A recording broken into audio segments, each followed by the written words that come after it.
গাঁজাও নাকি আপনি সেবন করতে পারবেন, কোনারে নাকি দেওয়া আছে, ওরা পাইছে। মাজার পূজারীর একটু কথাগুলো শুনুন। 5 পয়েন্ট গাঁজা আপনি সেবা করতে পারবেন। আর আল্লাহ পাক রব্বুল আলামিন সূরা আর রহমানের মধ্যে বলে ফাবিয়া আলাই রাব্বুকুমা তুকাজ্জিমান, তুমি কোন নিয়ামতকে অস্বীকার করবা? গাঁজা আমার আপনার 14 গোষ্ঠীর বাপে কেউ বানায় নাই। এটা কে বানাইছে? আল্লাহ সৃষ্টি করছে। আল্লাহ সৃষ্টি করছে, আল্লাহ সৃষ্টি করছে। যদি এটা একবারে নিষিদ্ধই হইতো তাহলে আল্লাহ তো বন্ধ করে দিতে পারে। আল্লাহ এটা সৃষ্টি করে কেন? আল্লাহ এই বর্ডার দিয়া বিডিআর, আর্মি, এসএসএফ, এই গ্র্যান্ড বোমা হামলা সব কিছুর বেড়িবাঁধ পার করি এই গাঁজা কেন আমাদের কাছে পর্যন্ত পৌঁছে? নিশ্চয় এটা আল্লাহর কোনো ইশারা আছে।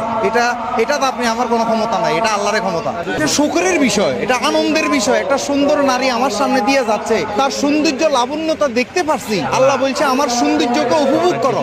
একটা নারী যাচ্ছে, আমি তো এটা উপভোগ করবো, আনন্দের বিষয়। আল্লাহ তো বলছে সুন্দর জিনিস, কেন আমি কুখেয়াল করবো না? আমি ওর দিকে কুখেয়াল করবো না। আল্লাহ একে